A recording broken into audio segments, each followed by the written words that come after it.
Welcome to the People Chronicles. I'm Jackie Hoffman, and we're joined by Jenifer Kinder from the Uptown Band. Thanks for coming along with us. And each and every week we start off with the same question. What is it that you want our listeners and viewers to learn from your story today? Well, I think I'd like to make celiac awareness, I would like to make people more aware of celiac disease because I have recently been diagnosed with it and suffered my entire life and had no idea what was wrong with me until this past March. So the first thing I'm going to ask are your symptoms. What were they? When did they start? Where were you when you realized that something just isn't quite right? I would say looking back, I can pick out multiple times in my childhood and experiences, but when it really came to a head was maybe about 2.5 years ago. I was hospitalized with a kidney infection, and I just kept getting more and more sick while I was in the hospital. I could not keep any food down. My stomach was blowing up. Like, I looked like I was 6 months pregnant. They were doing all these tests. Nobody could figure out what was wrong with me.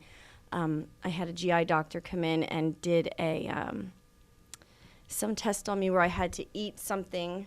I had to eat an egg, and it had this nitro something, and I don't know, something that was going to glow while it was going through my body, and they want to see how long it took to digest. And it took me 385 minutes to digest one egg. So he told me I had something called gastroparesis and sent me home.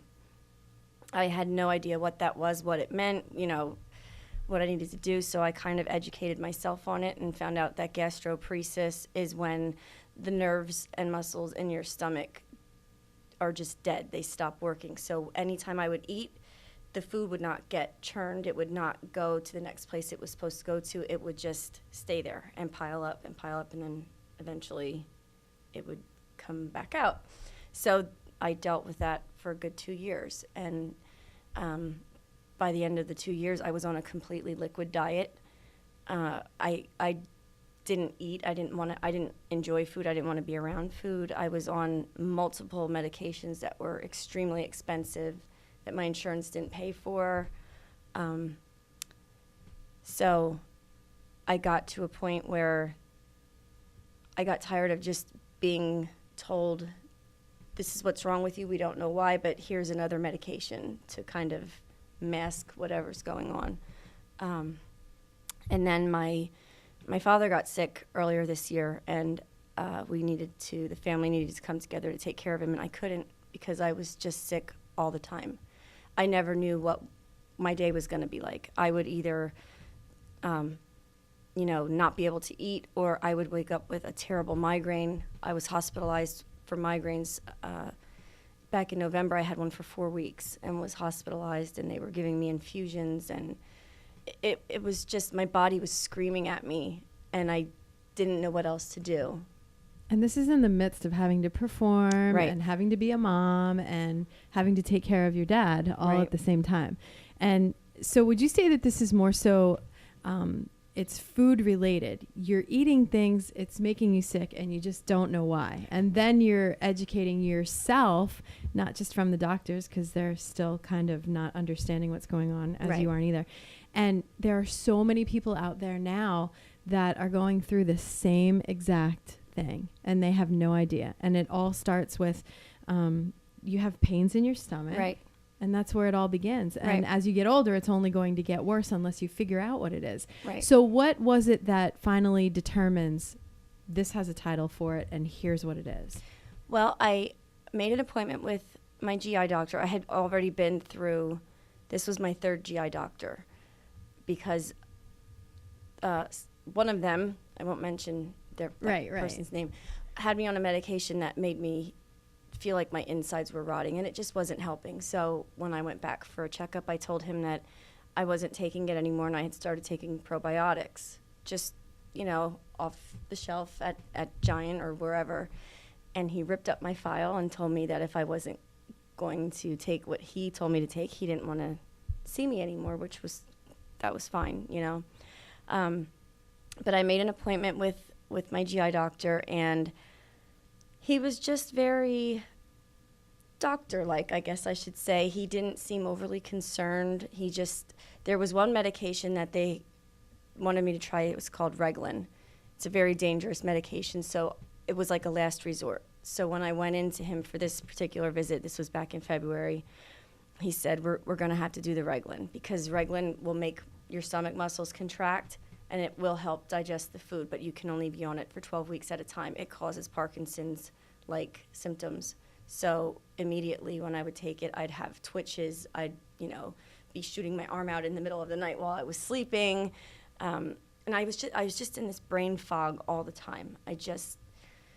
I was not feeling better. So I asked him if I could have, can we please run some tests? Because I feel like something's not right other than this whole gastroparesis thing. And he said he didn't feel I needed a colonoscopy because I was so young. And I had one maybe 7 years prior because I had some issues, and nothing was, I was given so many different diagnoses. I had Crohn's, then they told me I had colitis, then it was just irritable bowel.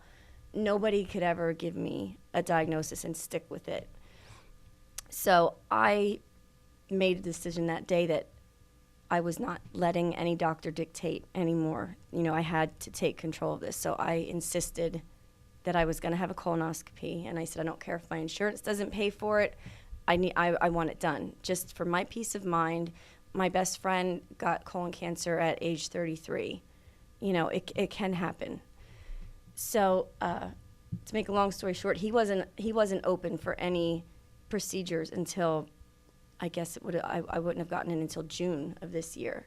So I said, I'll see any other doctor, whoever, I don't care. So they set me up with Dr. Mealy, who I had never met, and I said, fine, and so she did the procedure, and I went back in to talk to her, and we found multiple things that really scared me. I have ulcerative colitis, which was a definite diagnosis.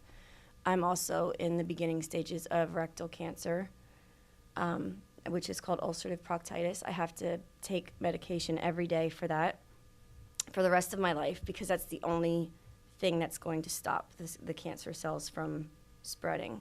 Right now it's under control, but the medication is almost $800 a month, and I have to have it. Mm-hmm. So she was great with working with me with the pharmaceutical company, where I pay them a small fee, and they will get me the medication without going through the pharmacy.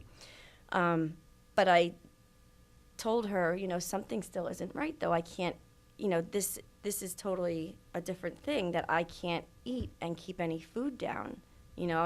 My stomach blows up, and then she started asking me a bunch of different questions, like what my heritage was.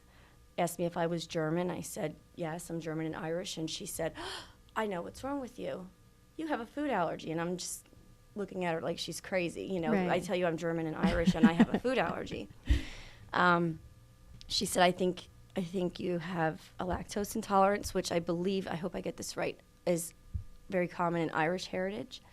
And she said, and I also believe you have celiac, which is a lot of German descent have that. So we did a really extensive genetic test, took 6 weeks to come back, and I tested at the highest end on the charts, and that's what it was. And I went gluten-free, and within a week, I felt like I have never felt in my entire life. That's how I know I've been dealing with this my whole life. And it's funny, throughout this whole interview, from the time you started until now, you haven't said gluten, and when someone says celiac, gluten goes right along with it. So I think what we're going to do is take a short break, and then when we do come back, we're going to find out how you shop now, how your life has changed now, and how much better you feel, plus the fact that we do have obviously these really awesome doctors in our area that helped you out. So kudos to them, and we're going to find out a little bit more with Jenifer Kinder. I'm Jackie Hoffman on the People Chronicles.